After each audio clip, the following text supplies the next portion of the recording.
Welcome to Rise Stories Podcast, the place where real stories inspire real change. I'm your host, Daniel, and today's episode is something special because we are talking about a voice you hear every single day, your inner voice. The question is it helping you grow or holding you back? Before we begin, make sure you subscribe, turn on the notification bell, and never miss a story that could change your life. Now, let me introduce today's guest. Today we have David Blake, a mindset coach, entrepreneur, and speaker who has helped hundreds of people rebuild their confidence and take control of their thoughts. He started from a place of self-doubt, failure, and fear, but today he runs a successful coaching business and shares powerful lessons about mastering the mind. But I think it's better if he tells his story himself. David, welcome to the show. We're really excited to have you here. Thank you, Daniel. I'm really happy to be here. Honestly, my journey was not easy. I used to feel stuck in my own mind. I had big dreams, but my inner voice kept telling me I wasn't good enough. It took me years to understand that the real battle was not outside. It was inside my head. That's powerful, and I think many people feel the same way. Rise Stories Podcast. Inspiring journeys towards success. David, let's go back to that moment.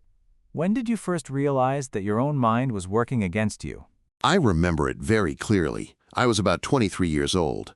I had just failed an important job interview, one that I really wanted. But the worst part was not the rejection. It was what I told myself after. What do you mean? I kept repeating things like, "You're not good enough, you're not smart, you always fail." And the scary part was, it felt true. I believed every word. So it wasn't just the situation. It was the way you talk to yourself? Exactly. That's when I started to see it. The real problem was not the interview. It was my inner voice. It was negative, loud, and always there. That sounds very heavy. It was. And the more I listened to that voice, the smaller I felt. I stopped trying new things. I avoided risks. I was basically limiting my own life.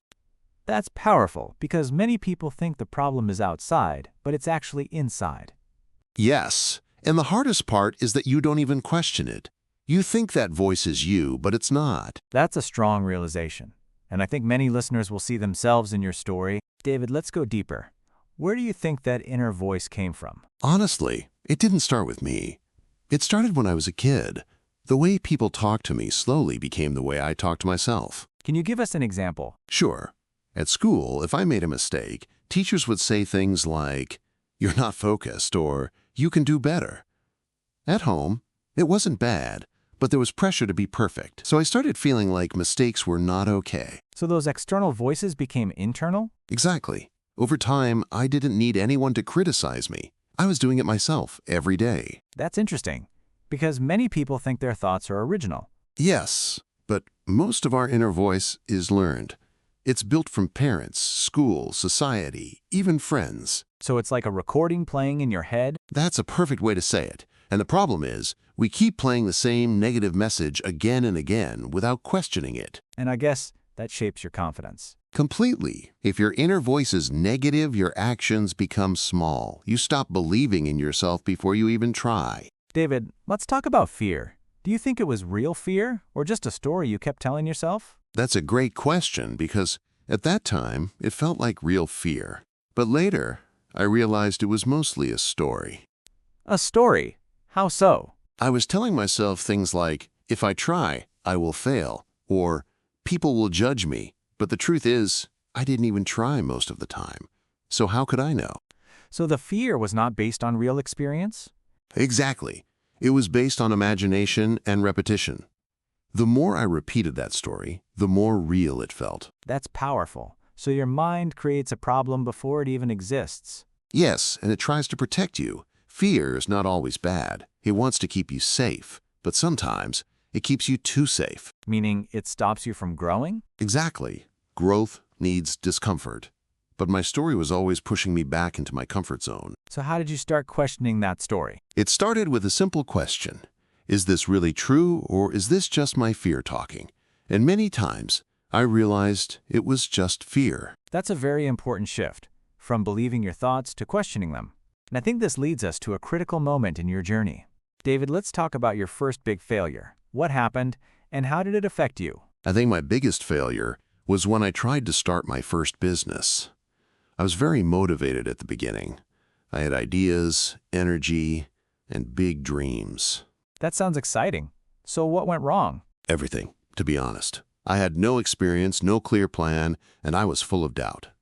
After a few months, I lost money and I had to stop. That must have been hard. It was. But again, the hardest part was not losing the business. It was the voice in my head saying, "See, I told you, you're not made for this."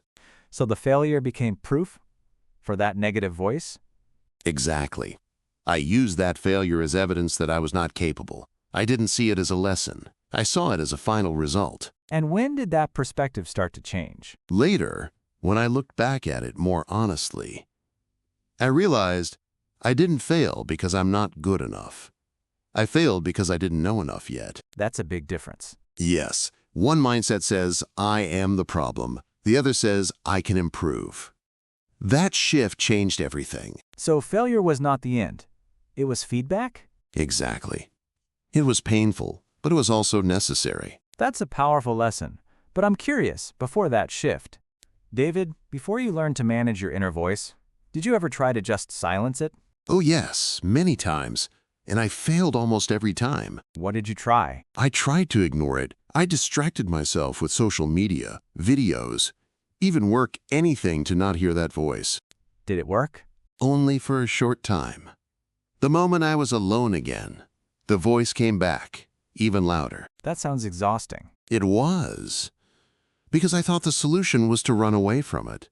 But you can't escape your own mind. So ignoring it made it stronger? Exactly.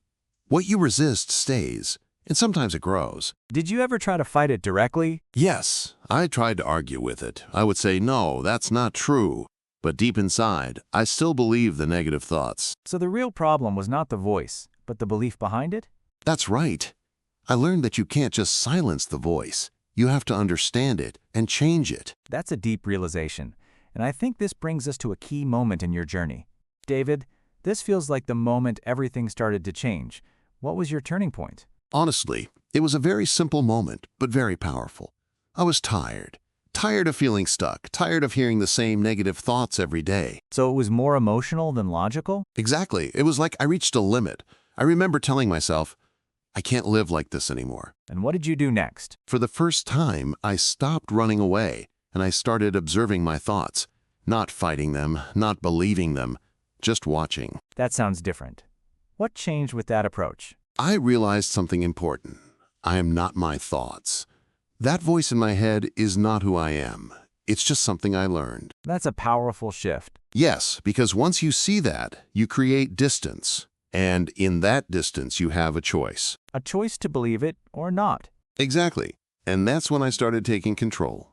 Not by force, but by awareness. So awareness was the first step? Always. You can't change what you don't see. That's a turning point many people need to hear. And I know something else helped you go even deeper into this transformation. David, after that turning point, I know you came across a book that had a big impact on your mindset.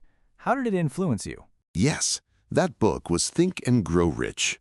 At first, I thought it was just another motivation book, but it completely changed the way I see thoughts and success. In what way? It made me realize that success starts in the mind first. Before actions, before money, before opportunities, it all starts with a clear mental image of what you want. So it's not just about hard work? Exactly. I used to think hard work was everything. But the book taught me that direction matters too. You can work hard in the wrong direction and still fail. That's a strong idea. Yes, and it also introduced me to the power of repetition. What you repeatedly think about becomes your belief, and your belief shapes your actions. So your inner voice becomes your blueprint? Exactly, and that's when I started to consciously replace negative thoughts with intentional ones. Did you apply it immediately? Not perfectly, but I started small, writing my goals every day, visualizing success, and repeating positive statements even when I didn't fully believe them yet. So it was a training process? Yes, like training a weak muscle. The mind needs repetition to change. That's very insightful. David, after everything you've learned, what were the daily habits that actually helped you change your inner voice? The biggest change didn't come from one big action. It came from small daily habits. Consistency was everything. Can you give us some examples? Yes. First, I started writing my thoughts every morning. Just simple journaling, especially the negative thoughts I noticed. So you were making the invisible visible? Exactly. Once you see your thoughts on paper, they lose power over you. What else? I used daily affirmations. At first, it felt strange, even fake. But I kept repeating phrases like, I am improving every day, and I am in control of my thoughts. Did you believe them from the beginning? No, not at all. But I learned that belief comes after repetition, not before. That's important. I also added visualization. Every night, I would imagine the version of myself I wanted to become: confident, calm, and focused. So you were training your mind before reality changed? Yes, and slowly, my reactions in real life started changing too. That's powerful, because many people wait for change first, instead of building it daily. David, after building these habits, did you immediately see big results in your life, or was it more internal at first? Honestly, the first thing that changed was my perspective, not my results. What do you mean? My life situation didn't change overnight. I still had challenges. I still had problems. But I stopped seeing them as proof that I was failing. So the external reality stayed the same, but your interpretation changed? Exactly. Before, one small failure would destroy my confidence. Now I started seeing it as feedback instead of failure. That's a big shift. Yes, because when your perspective changes, your reactions change. And when your reactions change, your results eventually follow. So results were a slow consequence, not an instant reward? Exactly. Most people give up because they expect fast results. But real change starts inside first. That's very honest. And I think that's the truth people need to hear. You don't fix your life first. You fix your mindset first. That leads us to a very honest question many people avoid. David, let's be honest. What is the hardest truth about self-talk that most people don't want to accept? I think the hardest truth is this. Most people are responsible for the way they talk to themselves, but they don't want to admit it. That sounds uncomfortable. It is, because it means you can't always blame your past, your situation, or other people. At some point, you have to take responsibility for your inner voice. So the mind is not just something that happens to us? Exactly. It's something we can influence. But many people prefer the idea that they are victims of their thoughts. Why do you think that is? Because responsibility is hard. It's easier to say, I'm just negative, than to ask, what am I feeding my mind every day? That's a powerful question. Yes, and here's another truth. Your inner voice will always follow what you repeatedly allow. If you allow negativity, it grows. If you challenge it, it weakens. So it's a daily choice? Every single day. Not once, not occasionally. Daily. That's a strong reality check. David, imagine someone listening right now feels stuck, overwhelmed, and lost in their own thoughts. Where should they start? First, I would tell them, don't try to fix your whole life today. Start with your awareness, not your situation. What does that look like in practice? Just pause during the day and ask yourself, what am I saying to myself right now? Most people never do this. So the first step is observation? Exactly. Because you can't change something you don't notice. Awareness is the beginning of control. And after awareness? Then comes replacement. When you notice a negative thought, don't just fight it. Replace it with something more realistic and supportive. So not fake positivity, but balanced thinking? Yes, something like, this is difficult, but I can learn. Not everything is perfect, but I can handle this. That feels more practical. It is. And I would also say, take one small action every day, even if you don't feel ready. Action breaks overthinking. So action is part of healing the mind? Absolutely. Movement creates clarity. That's very actionable advice. David, let's make this even more practical. What are 3 simple techniques people can use to control their inner voice? I'll keep it very simple. The first one is labeling your thoughts. What does that mean? Instead of saying, I am not good enough, you say, I am having the thought that I am not good enough. This creates distance between you and the thought. So you are not your thoughts anymore. Exactly. You become the observer. What's the second technique? Reframing. You take a negative thought and turn it into something useful. Can you give an example? Sure. Instead of I always fail, you say I am still learning what works. Same situation, different meaning. And the third one? Controlled repetition. You deliberately repeat one positive and realistic statement every day. Like affirmations? Yes, but simple and believable. For example, I improve step by step, not something unrealistic. So consistency is more important than intensity? Exactly, the mind changes through repetition, not emotion. That's very clear and practical.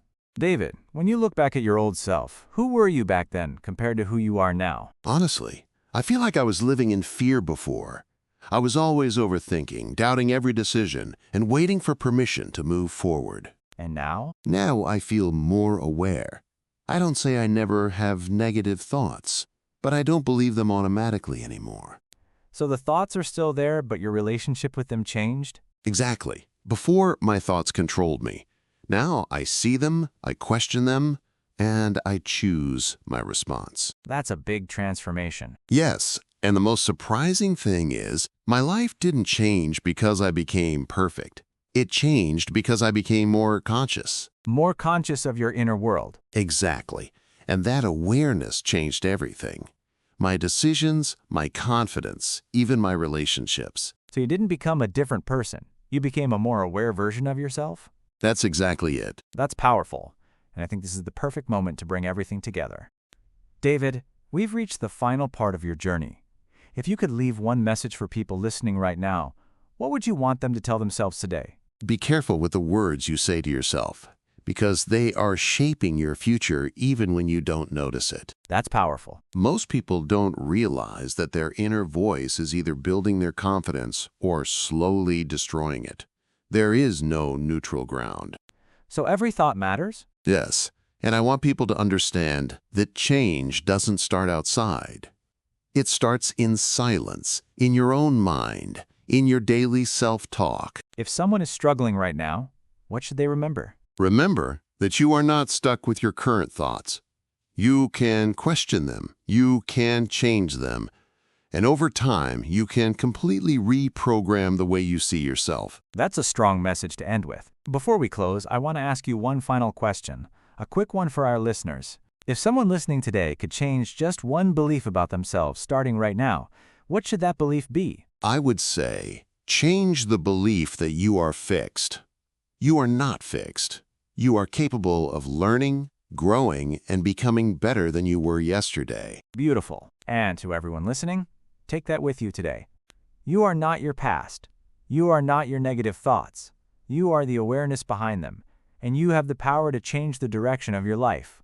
Thank you for listening to Rise Stories Podcast. If this episode resonated with you, don't forget to subscribe, turn on notifications, and share it with someone who needs to hear it. Until next time, keep growing, keep reflecting, and keep mastering your inner voice.